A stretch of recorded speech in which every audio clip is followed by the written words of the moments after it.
자, 이번에는 건강하신가 코너인데요. 우리 중년 여성분들 호르몬 변화 때문에 갱년기가 되면 참 몸이 아프기도 하고 몸에 변화가 생기기도 한다는데 김승주 리포터 준비하셨죠? 네, 사실 여성들 하면 가슴이 작아서 고민들 많이 하시잖아요. 네. 그런데 반대로 큰 가슴 때문에 고민이라는 여성들이 있습니다. 어느 날 갑자기 작았던 가슴이 비정상적으로 커진다는 중년 여성들의 가슴앓이 함께 확인해 보시죠.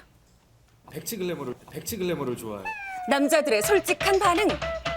가슴이 왜요? 진짜 커요. 큰 수박 2개 있다고 생각하면 대다수의 여성들도 볼륨감 있는 몸매를 원하죠. 그 정도 아닌데. 여자답지 않다고 봐요. 아 부럽다. 이런 탄력이 있어 보이니까 큰 게 좋겠죠.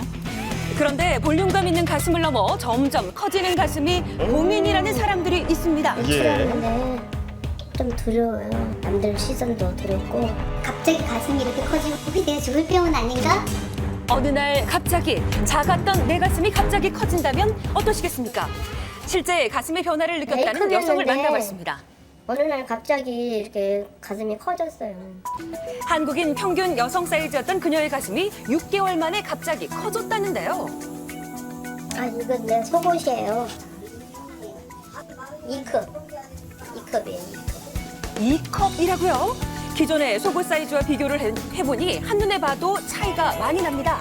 58세의 나이에 갑자기 커진 가슴을 보고 모두가 놀랐다고 하는데요. 가슴이 예뻤었는데 지금은 왜 그렇게 커졌는가 몰라. 예전에는 안 그랬는데 언젠가부터 가슴이 갑자기 커져가지고 가슴 큰 것 때문에 매일 걱정을 하더라고요. 속옷도 모두 새로 구입해야 했고 가슴으로 인한 스트레스는 점점 심해졌다고 하는데요. 가슴에다가 이렇게 둘러싸는 복대를 해본 적도 있어요. 이렇게 나가면 시선들이 좀 남들 보기에 창피하고 그래서 밖에를 잘 안 나가고. 갑작스런 몸의 변화가 건강상의 문제일지 몰라 걱정이 컸다고 합니다. 유방이 커가지고 유방암 걸렸나 또 어디 병이 걸렸나 그런 생각이 들었어요. 그녀의 가슴에 도대체 왜 변화가 생긴 걸까요? 갱년기가 오면서 가슴이 이렇게 2, 3년 전에부터 이렇게 점점 커져가지고 갱년기가 오면서 가슴이 커졌다고 하는데요. 특별한 이유가 우리가 있을까요? 갱년기가 되면 체지방 이 분해 작용이 젊었을 때와 달라지게 돼서 체지방을 잘 분해하지 못하고 실제로 달랐던 우리 유선으로 되어 있었던 조직조차도 지방층으로 바뀌게 됩니다.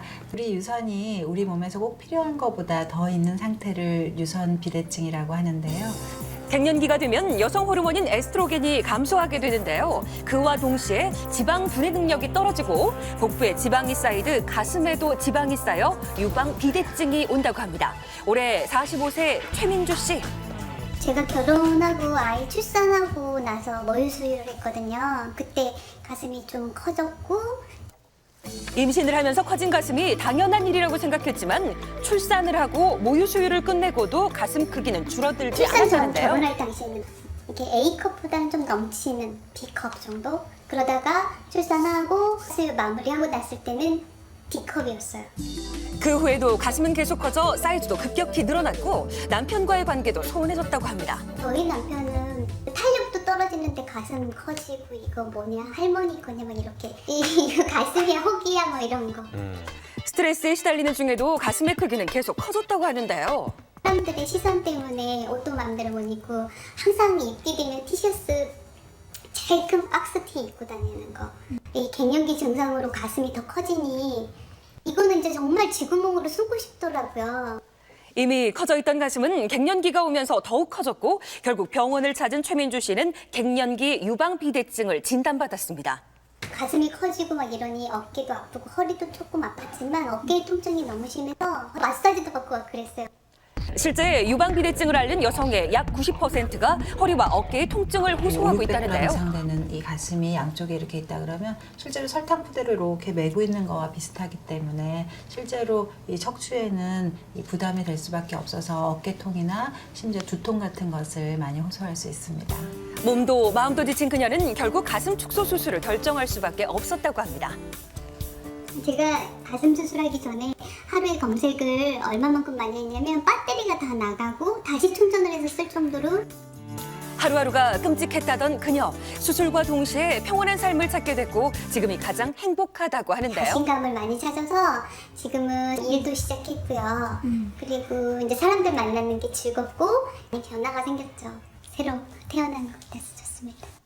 여성들을 괴롭히는 유방 비대증 자가진단법이 있습니다. 유두가 가슴 밑선까지 내려오거나 나이, 신체 조건과 상관없이 D컵 이상이라면 유방 비대증을 의심해 봐야 하고요. 평소 가슴 탄력을 높여주는 운동을 하면 예방할 수 있다고 하니까 하루에 한 번 실천해 보시는 건 어떨까요? 이야, 갱년기 증상하면 흔히 뭐 안면 홍조나 뭐 관절염 이렇게 생각을 했는데 유방 비대증까지 올 수 있네요. 그래요. 근데 심각하면 우울증까지 충분히 겪을 수 있을 것 같아요. 그렇습니다. 그렇기 때문에 좀 주변 분들, 가족들의 관심이 필요할 것 같고요. 예. 일단 좀 음식으로도 이 유방 비대증을 예방할 수 있다고 하는데 갱년기에는 여성 호르몬의 분비가 줄어들면서 이 유방 비대증이 나타나니까 분비를 좀 여성 호르몬의 분비를 도와줄 수 있는 콩이나 치즈, 석류 같은 거 자주 드시는 것도 도움되겠습니다. 예. 네, 유방암은 유선에서 발생하는 경우가 많습니다. 따라서 가슴이 커지면 유선의 양도 늘어나기 때문에 유방 비대증이 있는 분들은 유방암의 위험이 있어서 주기적인 검사를 받으시는 건 좋겠습니다. 예.